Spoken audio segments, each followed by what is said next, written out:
नमस्कार प्रिय साथियों, सारथी के इस प्लेटफॉर्म पर एक बार फिर से आपका हार्दिक स्वागत है। जैसा कि विगत कक्षा में अपन ने छोड़ा था कि भारत की जलवायु और राजस्थान की जलवायु का समग्र अपन अध्ययन कर रहे थे, और उसी कड़ी में आज अपन आगे शुरू करते हैं। राजस्थान में कितनी ऋतुएं होती है, भारत में कितनी ऋतुएं होती है, और उन ऋतुओं का कौन कौन सा सेशन होता है और कब से कब तक महसूस की जाती है, और उनके फैक्ट क्या है, और उनसे कौन कौन से आज तक के क्वेश्चन आए और कौन कौन से क्वेश्चन आगे इन फ्यूचर विभिन्न प्रतियोगिता परीक्षाओं में पूछे जाने की संभावनाएं हैं। तो पहले जैसा कि हमने पढ़ा, पृथ्वी की गतियां दो प्रकार की होती है। एक, पृथ्वी अपने अक्ष पर घूमती है जिसे अपन परिभ्रमण कहते हैं, और उसी के साथ साथ पृथ्वी सूर्य के चारों ओर चक्कर लगाती जिसे अपन ने परिक्रमण के नाम से पढ़ा था। और सूर्य भूमध्य रेखा पर कब कब सीधा चमकता है, कर्क रेखा पर कब सीधा चमकता है, और मकर रेखा पर कब सीधा चमकता है। और उसी अकॉर्डिंग आज अपन कड़ी में आगे शुरू करते हैं। ऋतुएं कौन कौन सी होती है, तो आपकी भी कॉपी में हेडिंग के फॉर्मेट में बना लेना ऋतुएं। ऋतुएं ऋतुएं जैसा कि आपको ज्ञात है कि ऋतुएं चार प्रकार की होती है। फर्स्ट जो है, शुरुआत अपन इसी को ही पहले पढ़ेंगे, जिसका नाम ग्रीष्म ऋतु। ग्रीष्म ऋतु ग्रीष्म ऋतु एनसीईआरटी के अकॉर्डिंग एवरेज टाइम पीरियड, हालांकि यही होगा वो फिक्स नहीं है, एवरेज इसका टाइम पीरियड होता है 15 मार्च से 15 जून। 15 मार्च से 15 जून ग्रीष्म ऋतु का औसत टाइम पीरियड 15 मार्च से 15 जून। ग्रीष्म ऋतु के बाद में दूसरी ऋतु, जैसे ही ग्रीष्म ऋतु समाप्त होती है और अगली ऋतु का प्रवेश होता है, वो ऋतु है वर्षा ऋतु। तो वर्षा ऋतु एवरेज जो स्टार्ट होती है वो है 15 जून से 15 मार्च। 15 जून से 15 सितंबर। 15 जून से 15 सितंबर वर्षा ऋतु का औसत टाइम पीरियड है। जैसे ही वर्षा ऋतु समाप्त होती है तो तीसरी ऋतु का प्रवेश होता है, उसका नाम है शरद ऋतु। शरद ऋतु पिछले वाले डायग्राम बना के भी अपन ने देखा था, यही चार प्रकार की ऋतुएं आई थी। और शरद ऋतु का जो टाइम पीरियड है 15 सितंबर से 15 दिसंबर। 15 सितंबर से 15 दिसंबर के बीच में शरद ऋतु भारत और राजस्थान में रहती है। लेकिन राजस्थान विशेष तौर से शरद ऋतु को महसूस नहीं कर पाता है। राजस्थान में वर्षा ऋतु के बाद में शीत ऋतु का आगमन होता है, और उत्तरी भारत में यही विशेष तौर से होता है। नेक्स्ट है, और उसके बाद में ऋतु है लास्ट है, जिसका नाम है शीत ऋतु। शीत ऋतु, और शीत ऋतु शुरू होती है 15 दिसंबर से 15 मार्च। 15 दिसंबर से 15 मार्च। तो एक साल के औसत टाइम के अंदर, एक साल के औसत टाइम में भारत में ये चार ऋतुएं महसूस की जाती है: ग्रीष्म ऋतु, वर्षा ऋतु, शरद ऋतु और शीत ऋतु। इन चारों ऋतुओं का अध्ययन अपन अगली कड़ी में करेंगे। जैसे ही ये ऋतुएं समाप्त होती है तो फिर अपन राजस्थान की जलवायु का वर्गीकरण पढ़ेंगे कि राजस्थान की जलवायु का सामान्य वर्गीकरण कौन सा है, कोपेन के अनुसार राजस्थान की जलवायु कितने प्रकार की है, और थॉर्नवेट के अनुसार राजस्थान की जलवायु कितने प्रकार की है, और उनके अनुसार कौन कौन से कोड दिए गए। तो आज जो अपन स्टार्ट करते हैं वो है ग्रीष्म ऋतु। जैसे ही समाप्त होगी तो फिर वर्षा ऋतु, फिर शरद ऋतु और फिर शीत ऋतु। तो हेडिंग आप भी बना लीजिएगा ग्रीष्म ऋतु। ग्रीष्म ऋतु, तो फर्स्ट जो ऋतु पढ़ रहे हैं अपन वो है ग्रीष्म ऋतु। अब देखो, ग्रीष्म ऋतु, उत्तरी भारत में ग्रीष्म ऋतु का प्रवेश क्यों होता है, तो इसको आप बड़े अच्छे ढंग से समझना। उस दिन भी अपन ने डायग्राम में समझा था पिछली क्लास में। और यहाँ से बीच में से एक रेखा बनती है, इसका नाम है भूमध्य रेखा। पृथ्वी के बीचों बीच में से गुजरने वाली रेखा का नाम कौन सा है, तो बता दोगे भूमध्य रेखा। सूर्य साल भर इसके ऊपर सीधा चमकता है, इसलिए इस रेखा को विषुवत रेखा भी कहते हैं। इस रेखा को विषुवत रेखा भी कहते हैं। भूमध्य रेखा, विषुवत रेखा, या इसी का ही तीसरा नाम मिलता है 0 डिग्री अक्षांश। इसी को ही और किस नाम से जाना जाता है, तो बता दोगे 0 डिग्री अक्षांश कहते हैं। इस पर सूर्य सबसे पहले कब सीधा चमकता है साल में, तो उस डेट का नाम याद रखोगे 21 मार्च। तो 21 मार्च को सूर्य किस रेखा पर सीधा चमकता है, भूमध्य रेखा पर। 21 मार्च के बाद में अगली डेट 22 मार्च आती है, और 22 मार्च के बाद में जैसे कि मार्च, अप्रैल, मई और जून, और जून के अंदर यहाँ से एक रेखा है, इस उत्तरी भारत के अंदर 23.5 डिग्री एंगल बनाने वाली इस रेखा का नाम है कर्क रेखा। तो सूर्य कर्क रेखा पर 21 जून को सीधा चमकता है। तो इससे एक बात ये सिद्ध हुई कि भूमध्य रेखा से ऊपर का जो ये गोलार्ध है इसका नाम है उत्तरी गोलार्ध, और दक्षिण के गोलार्ध का नाम है दक्षिणी गोलार्ध। तो मार्च, अप्रैल, मई, जून में उत्तरी गोलार्ध में सूर्य सीधा चमकना शुरू होता है, और जब सीधा चमकना शुरू होता है तो तापमान बढ़ता है, और तापमान बढ़ने के कारण एक भारत और पूरे उत्तरी गोलार्ध के अंदर एक ऋतु का प्रवेश होता है जिसे अपन ग्रीष्म ऋतु के नाम से जानते हैं। इसका एवरेज टाइम पीरियड अभी अपन ने पढ़ा पहले 15 मार्च से 15 जून के बीच में होता है। अब इसकी क्रियाविधि समझना कि ऐसा इसके अंदर क्या क्या सिस्टम होते हैं, हवाएं किधर से किधर चलती है, और भारत के अंदर ग्रीष्म ऋतु के जस्ट बाद में अगली वर्षा ऋतु या मानसून काल क्यों आता है। तो देखो 21 मार्च को सूर्य भूमध्य रेखा पर सीधा चमकता है, यानी कौन सी रेखा पर, तो जवाब क्या दोगे, भूमध्य रेखा पर सीधा चमकता है। और उसके बाद उत्तरी गोलार्ध की तरफ सीधा चमकना शुरू होता है, एवं उत्तरी गोलार्ध के अंदर एक ऋतु का प्रवेश होता है, उसे हम बोलते हैं ग्रीष्म ऋतु। और धरातल पर जो लैंड भाग है उसके अंदर धीरे धीरे क्या बढ़ना शुरू होता है, तो आपका जवाब होना चाहिए तापमान। फिर इस ज्योग्राफी के अंदर एक फॉर्मूला चलता है, वो फॉर्मूला कौन सा है, तो तापमान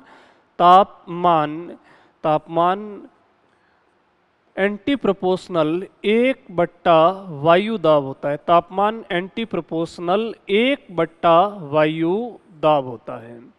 इसका अर्थ ये होगा कि तापमान बढ़ेगा तो वायु दाब घटेगा, और तापमान घटेगा तो वायु दाब बढ़ेगा। तो ग्रीष्म ऋतु पढ़ रहे हैं, और ग्रीष्म ऋतु के अंदर तापमान बढ़ता है। तापमान क्या होगा, तापमान इंक्रीज होगा तो एयर प्रेशर डिक्रीज होता है, एयर प्रेशर डिक्रीज होगा। जैसे कि धरातल पर तापमान बढ़ गया, और जब तापमान बढ़ता है तो वायु दाब कम होता है, और कम हुए वायु दाब को निम्न वायु दाब कहते हैं, निम्न वायु दाब। और यदि तापमान बढ़ेगा तो वायु दाब कम होगा, और कम हुए वायु दाब को निम्न वायु दाब कहते हैं, जिसको अपन लो प्रेशर से दर्शाते हैं। तापमान घटेगा तो वायु दाब बढ़ेगा, और वायु दाब बढ़ेगा तो ऐसी स्थिति में उसको उच्च वायु दाब बोलते हैं, उच्च वायु दाब। और उच्च वायु दाब को हाई प्रेशर से डिनोट करते हैं अपन। दुनिया का नियम है कि इस पृथ्वी पर अगर कोई भी कोना है और हवाएं अगर चलती है तो याद रखना हवाएं हमेशा उच्च वायु दाब से निम्न वायु दाब की तरफ चलती है। हवाएं हमेशा इस दुनिया के, आप कहीं पर भी अगर जो आपने घर पे झंडी लगा रखी है और उसकी डायरेक्शन अगर बदलती है तो डायरेक्शन बदलती है, इट मीन्स ये फिक्स है कि हवा इस वाले क्षेत्र के अंदर कहीं अपने हाई प्रेशर बना हुआ है और उधर लो प्रेशर बना हुआ है, और हवाएं उच्च वायुदाब से निम्न वायुदाब की तरफ ही चलती है। फिक्स बात है, ये हमेशा याद रखना है इसको। अब यहाँ से एक नया वर्ड आ रहा है, उसको आप देख रहे हो कौन सा, वायुदाब। वायुदाब को मापने के लिए एक यंत्र का यूज किया जाता है, उस यंत्र का नाम है बैरोमीटर। यानी कि वायुदाब को किससे मापा जाता है, तो जवाब दोगे बैरोमीटर से मापा जाता है। और ऊंचाई के साथ साथ में वायुदाब घटता है, ये सबसे पहली बार बताने वाले व्यक्ति का नाम था पास्कल। इसलिए वायुदाब की इंटरनेशनल यूनिट या स्टैंडर्ड यूनिट क्या होती है, तो बताओगे पास्कल होती है। और वायुदाब को दर्शाया जाता है, यानी इसको किससे दर्शाया जाता है, तो उसका जवाब दोगे मिली बार से दर्शाया जाता है। तो वायुदाब को बैरोमीटर से मापा जाता है, मिली बार से दर्शाया जाता है, और पास्कल इसकी स्टैंडर्ड यूनिट है, क्योंकि पास्कल नाम के वैज्ञानिक ने ही बताया था कि जैसे जैसे ऊंचाई के साथ साथ में वायुदाब कम होता है। अब इसी ग्रीष्म ऋतु के अंदर कि उत्तरी गोलार्ध के अंदर सूर्य सीधे चमकने से तापमान कम हुआ, और धरातलीय भाग इंडिया का जो ये लैंड वाला भाग है वो गर्म होना शुरू हो चुका है। इंडिया का लैंड वाला भाग गर्म हो चुका है, क्योंकि एक विशेषता होती है कि स्थल की विशेषता है कि जल्दी गर्म होते हैं और जल्दी ठंडे होते हैं। जल की विशेषता होती है कि धीरे धीरे गर्म होता है और धीरे धीरे ही ठंडा होता है। तो ग्रीष्म ऋतु के ऊपर स्थल भाग बहुत ज़्यादा गर्म हो जाता है, और गर्म होने का मतलब है कि तापमान बढ़ गया, और तापमान बढ़ने से ग्रीष्म ऋतु में निम्न वायुदाब धरातल पर बनते हैं। यानी धरातल पर कौन से वायुदाब बनने शुरू हो गए? निम्न वायुदाब, जिसको अपन बोलते हैं लो प्रेशर। और भारत के इधर अरब सागर है, और अरब सागर या फिर कहोगे समुद्र में, और समुद्र में उसी टाइम पे हाई प्रेशर रहता है। बंगाल की खाड़ी इस समय भी यहाँ पे हाई प्रेशर होता है, और भारत के दक्षिण में हिंद महासागर फैला हुआ है, यहाँ पे भी हाई प्रेशर है। और भारत के दक्षिण से होकर के यहाँ से एक रेखा गुजरती है, इस रेखा का नाम है भूमध्य रेखा। भूमध्य रेखा। अब इस भूमध्य रेखा से यानी कि ग्रीष्म ऋतु में समुद्रों में क्या बनेगा? High pressure. स्थल पर क्या बनेगा? Low pressure.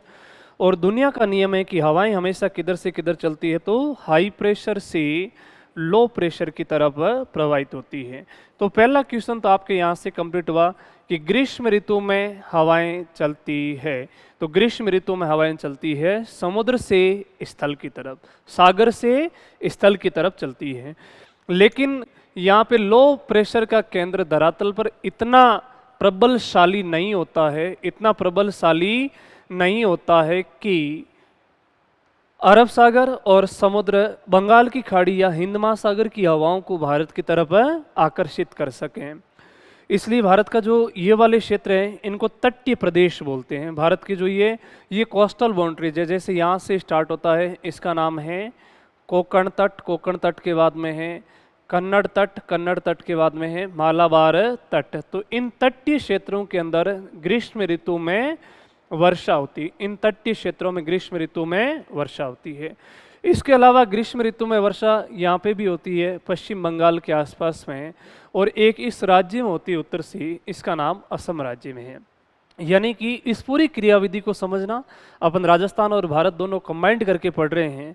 और ग्रीष्म ऋतु के अंदर भारत की कौन से राज्यों में वर्षा होती है? तो जवाब आना चाहिए तटीय राज्यों में वर्षा होती है। तटीय राज्यों में वर्षा होती है, और तटीय राज्यों में वर्षा जो होती है तो ऐसी वर्षा को बोला जाता है मानसून पूर्व वर्षा।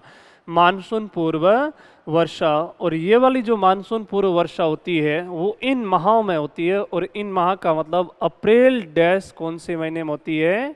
मई में होती है। अप्रैल मई जून में राजस्थान जहाँ पे आंधियाँ और लू की चपेट में आता है, वहीं भारत के तटीय राज्यों में मानसून पूर्व वर्षा होती अप्रैल और मई में। और ये जो मानसून पूर्व वर्षा होती है ये ऐसी हवाओं से होती है जिनका नाम है समवहनीय हवाएं। यानी कि ये जो मानसून लाती है या मानसून पूर्व जो वर्षा होती है वो एक हवाएं लेके आती, उन हवाओं को अपन बोलते हैं समवहनीय हवाएं।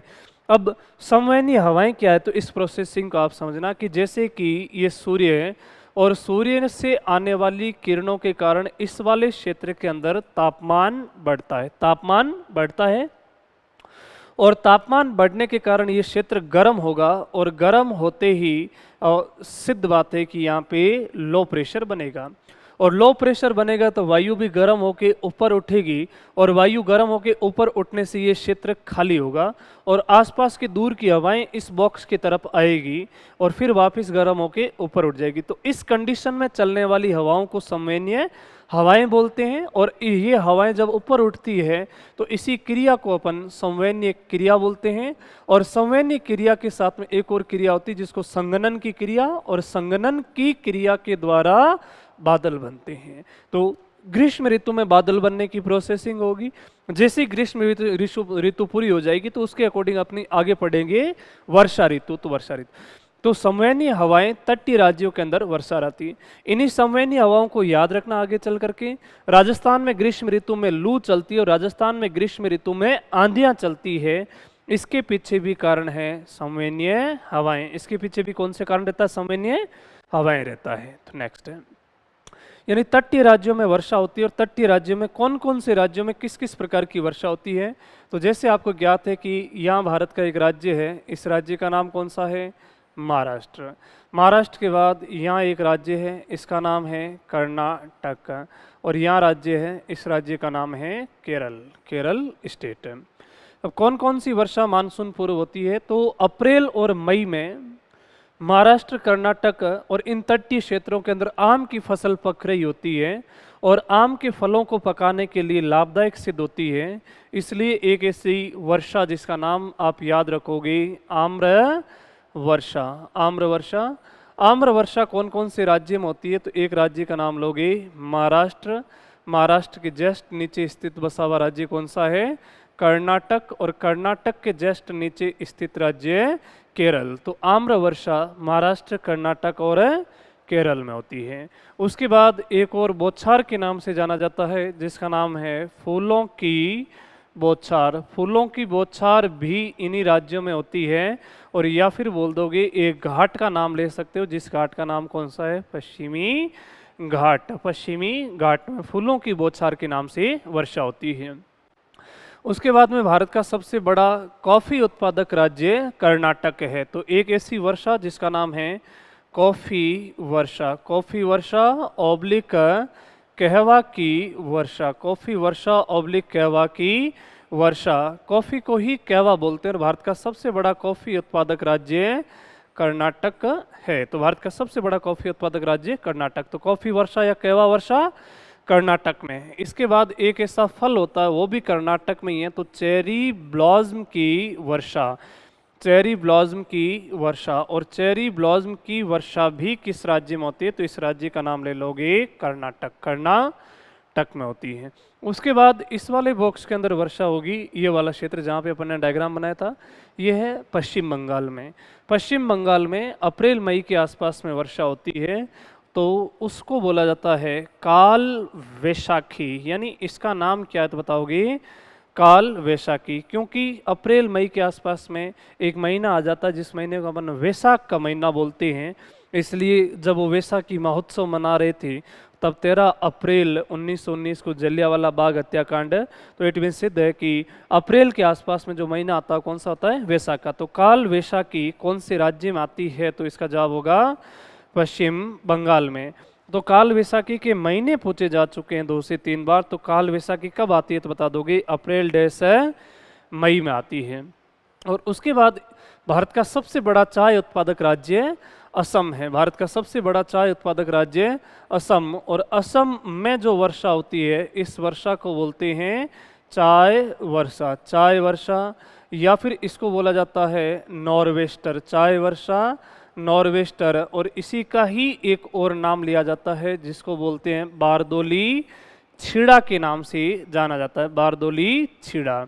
तो चाय वर्षा, नॉर्वेस्टर या बारदोली छीड़ा के नाम से वर्षा मानसून पूर्व कौन से राज्य में होती है? असम में होती है। अब उसके बाद यही मानसूनी बौछारें यहाँ पे सूख जाती है, और राजस्थान के यहाँ पे एक बहुत बड़ा मरुस्थल फैला हुआ है जिसका नाम है महान मरुस्थल। अब महान मरुस्थल के अंदर कौन सी मिट्टी का विस्तार है? तो उस मिट्टी का नाम लोगे रेतीली बलवी मृदा।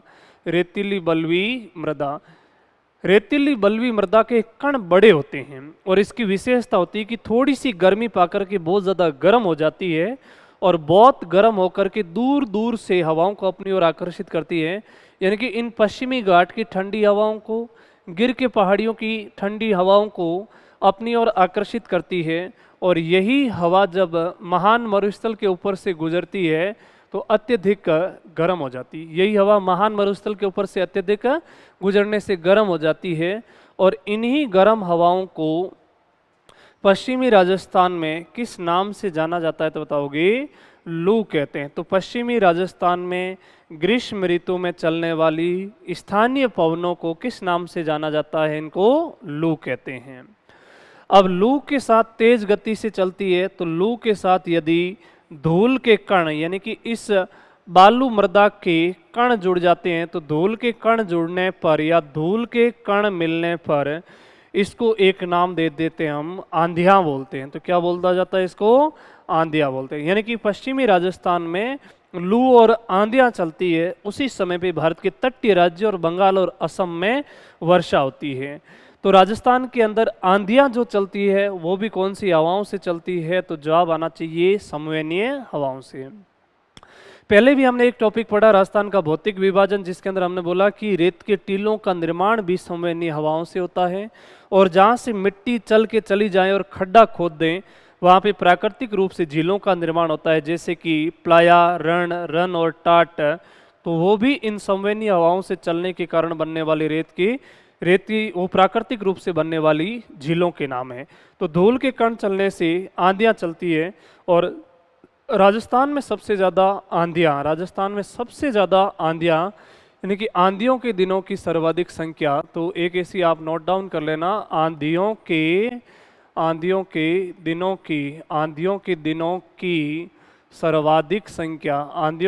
की सर्वाधिक संख्या राजस्थान के कौन से जिले में है? तो इस डिस्ट्रिक्ट का नाम लोगे गंगानगर। राजस्थान में सर्वाधिक आंधियाँ किस जिले में चलती है? गंगानगर। और लगभग कितने दिनों तक चलती है? तो बताओगे 27 दिनों तक चलती है।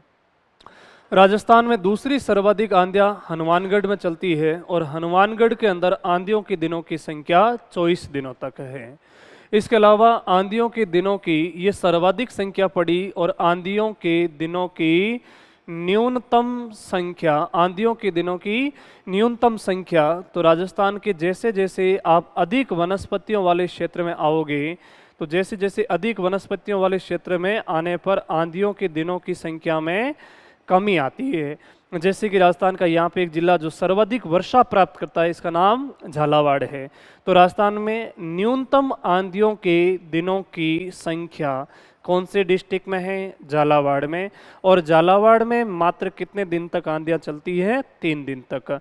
उसके बाद में यहाँ पे एक डिस्ट्रिक्ट है जिसका नाम चित्तौड़ है, यानी कि चित्तौड़, और यहाँ इसके ऊपर एक जिला है, वो जिला है अजमेर। तो अजमेर और चित्तौड़ में मात्र कितने कितने दिन तक चलती है? 4-4 दिन तक चलती है। झालावाड़ में कितने दिन तक? 3 दिन तक। तो जैसे जैसे राजस्थान में उत्तर पश्चिम से दक्षिण पूर्व जाने पर आंधियों के दिनों की संख्या में क्या आती है? कमी आती है। आंधियों के दिनों की संख्या में कमी आती है। अब कभी कभार एक सिस्टम पश्चिमी राजस्थान में ही उत्पन्न होता है। वो सिस्टम क्या है? तो मान लो कि बीच में एक 40 डिग्री सेंटीग्रेड तापमान हो गया, इसके उत्तर में यहाँ पे जो टेम्परेचर हुआ वो 36 डिग्री सेंटीग्रेड, यहाँ पे हुआ वो 37 डिग्री सेंटीग्रेड, यहाँ पे हुआ 38 डिग्री सेंटीग्रेड, और यहाँ मान लो 39 डिग्री सेंटीग्रेड। अब यदि आपसे पूछें कि इन सब जो बोर्ड पे लिखे हुए डिजिट हैं, यहाँ पे सबसे ज़्यादा लो प्रेशर कहाँ बनेगा? तो लो प्रेशर वहीं बनेगा, जितना ज़्यादा हाई टेम्परेचर होगा वहाँ उतना ही ज़्यादा लो प्रेशर हो गया। जलवायु वाले टॉपिक में ज़्यादा कुछ नहीं है। यदि आपको हाई प्रेशर और लो प्रेशर का कॉन्सेप्ट समझ में आ जाता है तो आप हर एक ऋतु के अंदर समझ सकते हो कि इसमें अब ऋतु में हवा किधर से किधर चलेगी, और यही कॉन्सेप्ट समझ में आएगा तब पता पड़ेगा कि ग्रीष्म ऋतु में हवाएं समुद्र से स्थल की तरफ, वर्षा ऋतु में हवाएं समुद्र से स्थल की तरफ, और शरद ऋतु में हवाएं स्थल से समुद्र की तरफ, तभी तो हम उसको नाम लेंगे लौटता हुआ मानसून काल। और शीत ऋतु में हवाएं स्थल से समुद्र की तरफ, तभी तो ठंडी ठंडी हवा बहेगी और कोई वर्षा नहीं लाएगी। वो मावट वर्षा है, उसका सिस्टम बिल्कुल अलग है, तो वो उस वाले शीत ऋतु वाले चैप्टर में उसकी चर्चा करेंगे। तो यहाँ बीच वाले जो सेंटर है यहाँ लो प्रेशर बनेगा। इसके मुकाबले इससे तुलना करके पूछें कंपैरिजन में, तो यहाँ पे भी एक प्रेशर है जिसका नाम है हाई प्रेशर, यहाँ पे भी हाई प्रेशर, यहाँ पे भी हाई प्रेशर, और यहाँ पे भी हाई प्रेशर। दुनिया का नियम है कि हवाएं हाई प्रेशर से लो प्रेशर की तरफ प्रवाहित होती है, हाई प्रेशर से लो प्रेशर की तरफ प्रवाहित होती है, और ये हवा इसको इधर धक्का देगी, ये इधर देगी, क्योंकि 36 डिग्री पे हाई प्रेशर ज़्यादा होगा तो हवाएं यहाँ पहले पहुँचेगी, तो ये इसको इधर इसके धक्का देने से एक यहाँ पे छोटा वायु का गर्म चक्रवात उत्पन्न होता है। पश्चिमी राजस्थान में ग्रीष्म ऋतु में वायु के छोटे से भंवर उत्पन्न होते हैं जिसको बबूलिया बोला जाता है। उसी को किस नाम से जाना जाता है? बबूलिया, या फिर इसी को ही दक्षिणी राजस्थान के अंदर भूताल्या शब्द के नाम से जाना जाता है।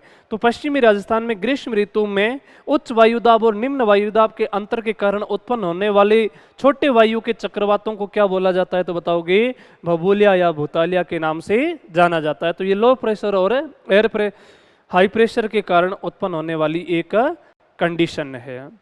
उसके बाद में ग्रीष्म ऋतु की राजस्थान में और भारत में विशेषता क्या है? तो ग्रीष्म ऋतु की विशेषताएं, ग्रीष्म ऋतु की विशेषताएं, ग्रीष्म ऋतु की विशेषताएं क्या क्या हैं? तो इस सारी विशेषताओं को एक साथ आप समझने की कोशिश कीजिएगा। ग्रीष्म ऋतु की विशेषता यह है, राजस्थान का सबसे गर्म जिला, राजस्थान का सबसे गर्म जिला। तो राजस्थान का सबसे गर्म जिला कौन सा है? तो यदि आपसे क्वेश्चन पूछें कि राजस्थान का सबसे गर्म जिला, तो इसका जवाब दोगे चूरू। तो राजस्थान का सबसे ठंडा जिला भी पूछेगा तो चूरू, राजस्थान का सबसे गर्म जिला भी चूरू। तो ऐसा क्यों होता है? तो देखिएगा, गंगानगर, हनुमानगढ़ और चूरू के नीचे एक चूने की परत पाई जाती है, और चूने की और वहाँ पे जिप्सम की विशेषता है कि थोड़ी सी गर्मी पाकर के बहुत ज़्यादा गर्म हो जाते हैं और थोड़ी सी ठंड पाकर के बहुत ज़्यादा ठंडे हो जाते हैं। तो इसी ठंडे होने और गर्म होने की वजह से राजस्थान का सबसे गर्म जिला कौन सा है? तो जवाब क्या दोगे? चूरू है। इसके अलावा यदि आपसे पूछें कि राजस्थान का सबसे गर्म स्थान, अब जिला नहीं पूछ करके आपसे पूछ लें कि राजस्थान का सबसे गर्म स्थान, इवन भारत का भी सबसे गर्म स्थान भी पूछें तो भी इसका जवाब देना है फलोदी। और फलोदी जगह कहाँ की है? तो इस जिले का नाम ले लोगे जोधपुर। तो राजस्थान का सबसे गर्म स्थान फलोदी जोधपुर, राजस्थान एवं भारत का सबसे गर्म स्थान, उसका भी जवाब फलोदी जोधपुर। नेक्स्ट, राजस्थान का शुष्कतम जिला, राजस्थान का शुष्कतम जिला, तो यहाँ गर्मी से ही रिलेटेड करके देखेंगे। राजस्थान का सबसे शुष्कतम जिला, और शुष्कतम जिले का नाम जैसलमेर है। राजस्थान का सबसे शुष्कतम जिला जैसलमेर। नेक्स्ट, सर्वाधिक दैनिक तापांतर, सर्वाधिक दैनिक तापांतर, एक दिन के अंदर सबसे ज़्यादा तापमान में अंतर या टेम्परेचर में वेरिएशन, सर्वाधिक दैनिक तापांतर वाला जिला, सर्वाधिक दैनिक तापांतर वाला जिला। और सर्वाधिक दैनिक तापांतर वाला जिला कौन सा? तो इस जिले का नाम लोगे जैसलमेर। एक दिन में टेम्परेचर में सबसे ज्यादा वेरिएशन, उतार और चढ़ाव कहाँ आते हैं? तो बताओगे जैसलमेर में। अभी तो अपन ने थोड़ी देर पहले पढ़ा था, जैसलमेर के अंदर एक ऐसी रेत पाई जाती है जिसका नाम है बलवी रेतीली मृदा। और बलवी रेतीली मृदा की विशेषता होती है कि दिन में टेम्परेचर पा करके बहुत ज़्यादा गर्म और रात में टेम्परेचर कम हो जाता है, इसलिए एक दिन में सबसे ज़्यादा टेम्परेचर में उतार चढ़ाव जैसलमेर में आता है। और यदि क्वेश्चन पूछ लें कि सर्वाधिक वार्षिक तापांतर वाला जिला, सर्वाधिक वार्षिक तापांतर वाला जिला, एक साल में सबसे ज़्यादा टेम्परेचर में वेरिएशन कहाँ आता है? तो इस जिले का नाम होगा चूरू। क्योंकि ग्रीष्म ऋतु में टेम्परेचर लगभग 50 डिग्री सेंटीग्रेड के आसपास में, और शीत ऋतु में टेम्परेचर -3 डिग्री के आसपास में चला जाता है, इसलिए एक साल में टेम्परेचर में सबसे ज़्यादा जो वेरिएशन आता है वो चूरू। तो सर्वाधिक वार्षिक तापांतर वाला जिला चूरू, सर्वाधिक दैनिक तापांतर वाला जिला जैसलमेर है। नेक्स्ट, राजस्थान का सर्वाधिक शुष्कतम स्थान, राजस्थान का सर्वाधिक शुष्कतम स्थान कौन सा? जिला अपन ने पढ़ा था जैसलमेर है, स्थान पूछेगा तो कौन सा है? तो राजस्थान का सर्वाधिक शुष्कतम स्थान फलोदी, और फलोदी तहसील कौन से जिले की? तो अभी जस्ट अपन पढ़ा है इसको, जोधपुर है। राजस्थान का सबसे शुष्कतम स्थान फलोदी जोधपुर है। लेकिन 2021-22 या फिर 2020-21 में भारत का सबसे ज़्यादा टेम्परेचर दर्ज कहाँ पे हुआ? तो एक जगह है बीकानेर की, इसका नाम है बिरिया वैली, बिरिया वैली। और बिरिया वैली जगह बीकानेर की है, बिरिया वैली जगह बीकानेर की है, जहाँ पे 2020-21 में बिरिया वैली में 56 डिग्री सेंटीग्रेड तापमान दर्ज किया गया। औसतन क्वेश्चन पूछ लें कि राजस्थान का और भारत का सबसे गर्म स्थान कौन सा? तो फलोदी जोधपुर। लेकिन 2020-21 में सबसे ज़्यादा टेम्परेचर कहाँ पे दर्ज किया गया था? तो बिरिया वैली, और बिरिया वैली जगह कहाँ की? बीकानेर की। 56 डिग्री सेंटीग्रेड के आसपास में टेम्परेचर दर्ज हुआ था। नेक्स्ट, इसी जून माह के आसपास में राज्य में सूर्य की सबसे सीधी किरणें, राज्य में सूर्य की सबसे सीधी किरणें किस जिले में पड़ती है? तो जवाब आना चाहिए बांसवाड़ा में। और राज्य में सूर्य की सबसे तिरछी किरणें, और राज्य में सूर्य की सबसे तिरछी किरणें कौन से जिले में है, तो बताओगे गंगानगर। जैसे जैसे गंगानगर से बांसवाड़ा या दक्षिणी राजस्थान की तरफ आते चलेंगे, सूर्य की किरणों का सीधापन ज्यादा होता चलेगा, तिरछापन कम होता जाएगा। राजस्थान में हालांकि कुछ ये फैक्ट है, याद रहे तो कर लेना। राजस्थान में ग्रीष्म ऋतु का औसत टेम्परेचर कितने डिग्री सेंटीग्रेड है, 38 डिग्री सेंटीग्रेड। राजस्थान का शुष्कतम महीना, राजस्थान का शुष्कतम महीना यानी कि वह महीना जहाँ पे सूखी हवाएं बहुत ज़्यादा चलती है और हवाओं के अंदर इतनी जल की कमी होती है कि जहाँ से भी उनको नमी मिले वो नमी ले लेती, जैसे कि पेड़ पौधों की पत्तियों से टकराती है और पेड़ पौधों की पत्तियों के अंदर जो नमी होती है वहाँ से वो ले लेती है। इसलिए मार्च और अप्रैल के अंदर पेड़ पौधे अपनी सभी की सभी पत्तियाँ गिरा देते हैं। तो राजस्थान का शुष्कतम महीना कौन सा है, तो शुष्कतम महीने का नाम लोगे अप्रैल महीना है। जबकि यदि आपसे क्वेश्चन पूछ लें कि राजस्थान का सबसे गर्म दिन कौन सा है, राजस्थान का सबसे गर्म दिन कौन सा है, तो राजस्थान का सबसे गर्म दिन है 21 जून। और राजस्थान का सबसे गर्म महीना कौन सा है, तो सबसे गर्म महीने का नाम जून है। सबसे गर्म महीना जून। सबसे गर्म दिन कौन सा, 21 जून, क्योंकि 21 जून के दिन सूर्य कौन सी रेखा पर सीधा चमकता है, तो जवाब दोगे कर्क रेखा पर। 21 जून का दिन ही सबसे बड़ा दिन है और 21 जून की रात ही सबसे छोटी रात है।